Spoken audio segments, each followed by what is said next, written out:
বাম কংগ্রেসের প্রথমে যে কাজটা করা উচিত সেটা হচ্ছে is going at the root of their crisis. এই যে ক্রাইসিসটা তৈরি হয়েছে এটা ওদের সাংগঠনিক দুর্বলতা বা সংগঠন দিয়ে ভরাতে পারবে না, ওদের মাইন্ডসেটটাকে বদলাতে হবে। বামেরা তো সংখ্যালঘু সাম্প্রদায়িকতা সম্পর্কে নীরব। জোট সঙ্গী কাকে করব, কখন করব, কিভাবে করব, এই প্রশ্নেও এদের কোনো ক্ল্যারিটি নেই। আমার কথা হচ্ছে সিপিএম রাজ্য সাধারণ সম্পাদক দীপশিতাকে করে দাও। পারবে সিপিএম করতে?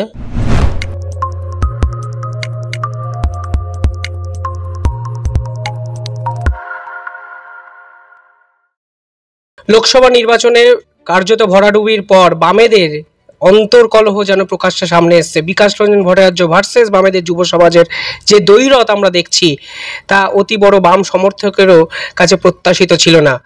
কিভাবে ফিরতে পারে বাম, কেনই বা এই ভরাডুবি, এ নিয়ে কথা বলতে আমাদের সঙ্গে এই মুহূর্তে উপস্থিত আছেন অভিজ্ঞ সাংবাদিক সুমন চট্টোপাধ্যায়। স্যার, প্রথমে তাই ইন্ডিপেন্ডেন্ট বেঙ্গলে স্বাগত। এই যে বামেদের এই ভরাডুবি, কোথাও গিয়ে এই তৃণমূল ভার্সেস বিজেপির মাঝে বাম ঢুকতেই পারলো না, কারণটা কি বলে মনে হয়? এই এতক্ষণ ধরে ফিরাদ হাকিমকে নিয়ে যা বললাম সেটা হচ্ছে ওরা না বামেরা বা কংগ্রেসিরা ওরা টার্ম কয়েনেজগুলো খুব ঠিকঠাক করে। এই বাইনারি আমাদের ভাঙতে হবে, binary binary binary, without assessing যে বাইনারিটা হয়েছে কেন। পশ্চিমবঙ্গ যেরকম ছিল না, 2014 সালেও ছিল না, 11 সালেও ছিল না। আজকে গোটা পশ্চিমবঙ্গের ভোটার এইভাবে মেরুকৃত কেন হলো? এই মেরুকরণের উৎসে পৌঁছতে না পারলে আমি ওষুধও প্রয়োগ করতে পারবো না। It is not enough to say that I am going to break the binary.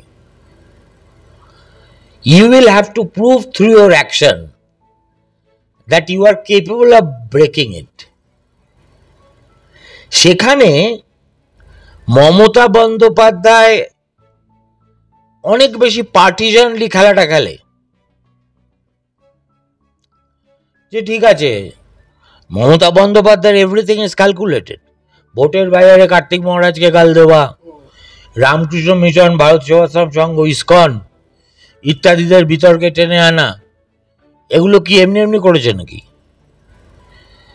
আজকে আমরা পশ্চিমবঙ্গ এমন একটা রাজ্যে বাস করছি যেখানে টিএমসির একটা নেতা হুমায়ুন কবির, আমার ধারণা নিজের নামটাও শুদ্ধ করে বাংলায় লিখতে পারবে না, সে বলছে আমরা 70 ওরা 30, তেমন হলে কেটে ভাগীরথীতে ভাসিয়ে দেবো।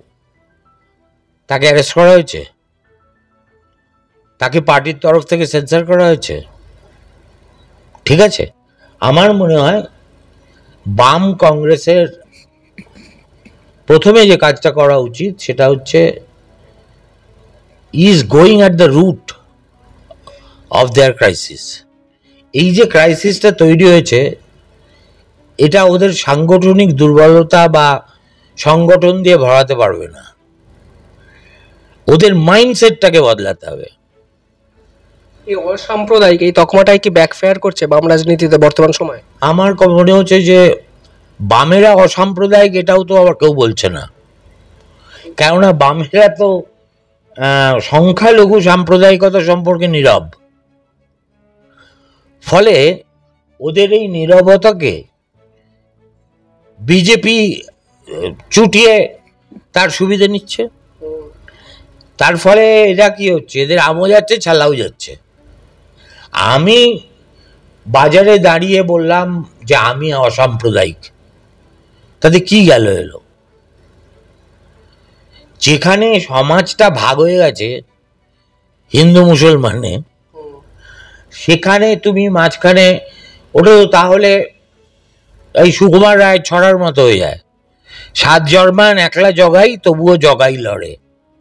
তো এই সিপিএম এর নেতাদের বাচ্চাগুলোকে দেখলে এখন আমার খুব খারাপ লাগে। তার কারণ হচ্ছে পশ্চিমবঙ্গ এমন সব ছেলেপিলের হাতে চলে গেছে নেতৃত্ব, অনেক দিন পরে লোকসভার ভোটে কয়েকটা উজ্জ্বল, শিক্ষিত,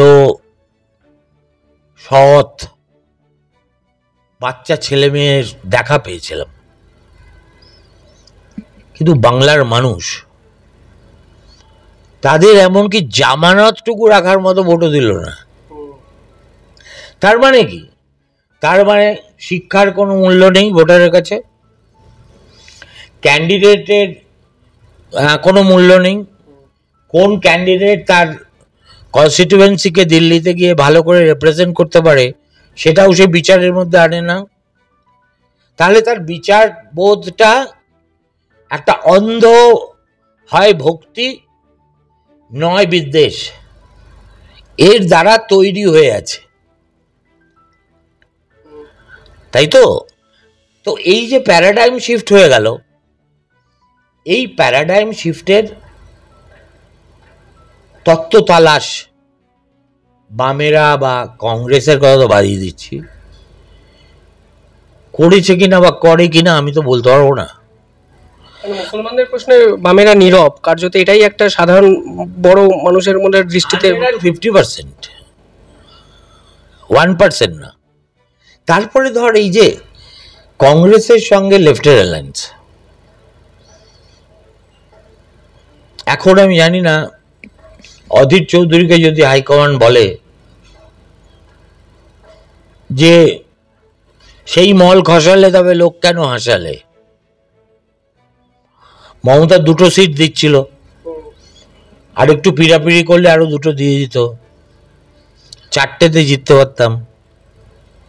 তোমাদের এক গোয়েমের জন্য ছিল 2, হলো 1, ঠিক আছে? এবং যে পার্টি 4ঠা জুন পর্যন্ত বামেদের কমরেড ইন আর্মস ছিল, সেই পার্টি দিল্লিতে গিয়ে completely dumped their West Bengal unit in favour of TMC. India, আমি জোট ফোট বলছি না, কংগ্রেস আর টিএমসির মধ্যে যেভাবে দূরত্ব মিলিয়ে গেছে, ভগবান করেছেন অধীর জেতেনি ভালো হয়েছে। এই দৃশ্য যদি অধীরকে দিল্লিতে বসে বসে হজম করতে হতো, হয় ওর হার্ট অ্যাটাক হতো, নয় ও রেগে মেগে গিয়ে দলই ছেড়ে দিত। তার মানে কি? তার মানে জোট সঙ্গী কাকে করব, কখন করব, কিভাবে করব, এই প্রশ্নেও এদের কোনো ক্ল্যারিটি নেই, তাই না? বামের সঙ্গে লড়ছি কেরলে, বামের সঙ্গে আমার দোস্তি বিহারে, তামিলনাড়ুতে, ঠিক আছে? আবার বাম আমার জোট সঙ্গী বাংলায়। একটা দলের যদি এতগুলো নীতি হয় আরেকটা দল সম্পর্কে, তাহলে তো লোকে কনফিউজড হবেই। সুতরাং আমার যেটা মনে হচ্ছে, যেদিকে ঘটনা প্রবাহ এগোচ্ছে, তাতে 2026-এ যদি মমতা বুদ্ধিমতী হয় এবং মাথা ঠান্ডা রাখে, তাহলে ওই আর কি গোটা 30-40 আসন কংগ্রেসকে ছেড়ে দিয়ে চেষ্টা করবে যাতে একদম ধুয়ে মুছে সাফ করে দিতে পারে। মানে লেফট তো কোনো ফ্যাক্টর নয়, তবে হ্যাঁ, যেহেতু নেত্রীর নাম মমতা ব্যানার্জি এবং তার মেজাজের ভোলেটিলিটি সম্বন্ধে আগাম আন্দাজ কেউ দিতে পারে না। ঠিক যেমন ভিসুভিয়াসের মুখ কখন খুলে যাবে কেউ জানে কি? আগ্নেয়গিরির মুখ সুপ্ত থাকে, কিন্তু কোথা থেকে যে তাদের মুখ কখন খোলে এটা আজ পর্যন্ত তাবড় তাবড় বিজ্ঞানীও বের করতে পারেনি। তো হঠাৎ করে যদি কোনো লাভা উদ্গীরণ না হয়, তাহলে তো আমার মনে হয় 2026-এ এই দুই কংগ্রেসের জোট as of date is almost inevitable. ঠিক আছে, এখন এতে কি হবে, এতে সেটাই বলতে পারছি না। এটা টিএমসির পক্ষে কোনো উদ্বৃত্ত ভালো হবে বলে আমার মনে হয় না। তার কারণ এখনো পশ্চিমবঙ্গে যারা কংগ্রেসকে ভোট দেয় তারা টিএমসিকে সিপিএমের চাইতে বেশি ঘেন্না করে। সুতরাং ভোট ট্রান্সফার হবে কিনা ডাউটফুল। 2 নম্বর হচ্ছে যারা কংগ্রেসিরা কর্মীরা, তাদের আমার ধারণা একেবারে পিলপিল করে বিজেপি চলে যাবে। কোথাও হিন্দু মুসলমান ফ্যাক্টরটা বাম ধরতেই পারছে না, এটা আপনার মনে হয় না? কিন্তু যে স্ট্যান্ড পয়েন্টে অবিচল থাকতে গিয়ে ভোট ব্যাংকটা পুরো তলানিতে এসে দাঁড়ালো না, আমার পক্ষে মানে চট করে এ নিয়ে একটা ডেফিনিটিভ মন্তব্য করা সম্ভব নয়, উচিত নয়। আমি তো বামেরা কি করছে না করছে, আগে যখন তারা ক্ষমতায় ছিল তাদের সম্পর্কে আমাদের দৈনিক কৌতূহল ছিল, লেখাপড়া করতাম, তাদের সঙ্গে দেখা হতো। এখন তো আমার সে সংযোগ নেই, আর সত্যি কথা বলতে কি সেই কৌতূহলও নেই। এই না পার্লামেন্টারি ফর্ম অফ ডেমোক্রেসি, এটা একটা খুব নির্মম প্রতিযোগিতা।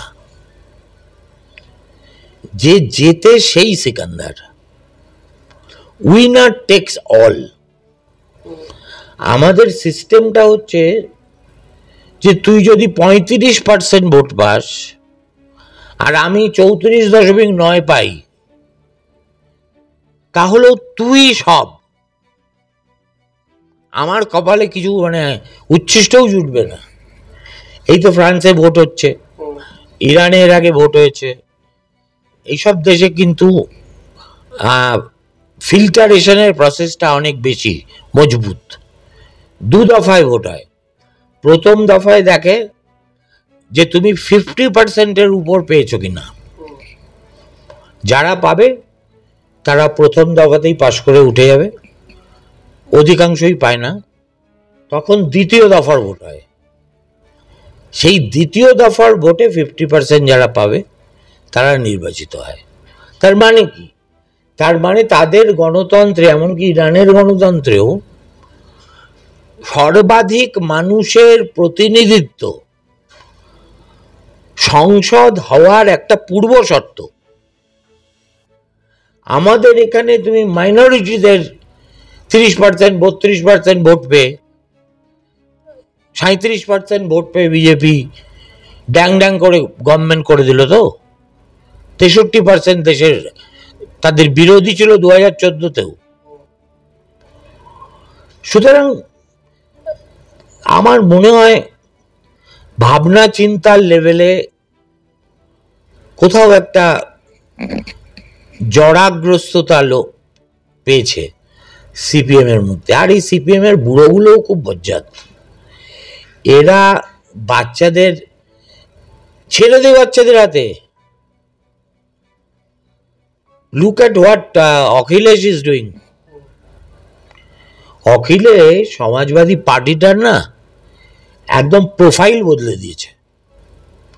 মুলায়ম সিংহ যাদবের আমলে এই যে বাচ্চা ছেলে মেয়ে যেমন হিন্দি বলে তেমনি ইংরেজি বলে, এবং কাটিং অ্যাক্রস জাতপাত। এবার অখিলেশ এত সাকসেসফুল হওয়ার কারণ কি?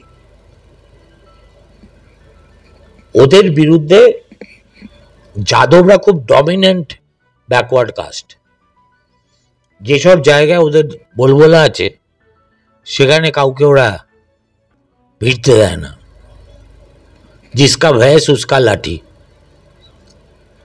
মুলায়ম তো নিজে কুস্তিগির ছিল, আখড়ায় কুস্তি টুস্তি করতেন। অখিলেশ অনেক পরিশীলিত। অখিলেশ এবার যাদবদের 4-5টা মাত্র টিকিট দিয়েছে, আর সেগুলো সব হচ্ছে ওর ফ্যামিলি মেম্বার। তার বাইরে একটা যাদবকে দেয়নি। ব্রাহ্মণ, ক্ষত্রিয়, মুসলমান, শিডিউল কাস্ট, শিডিউল ট্রাইব, আর বেছে বেছে সব ইয়াং ছেলে মেয়েদের দিয়েছে।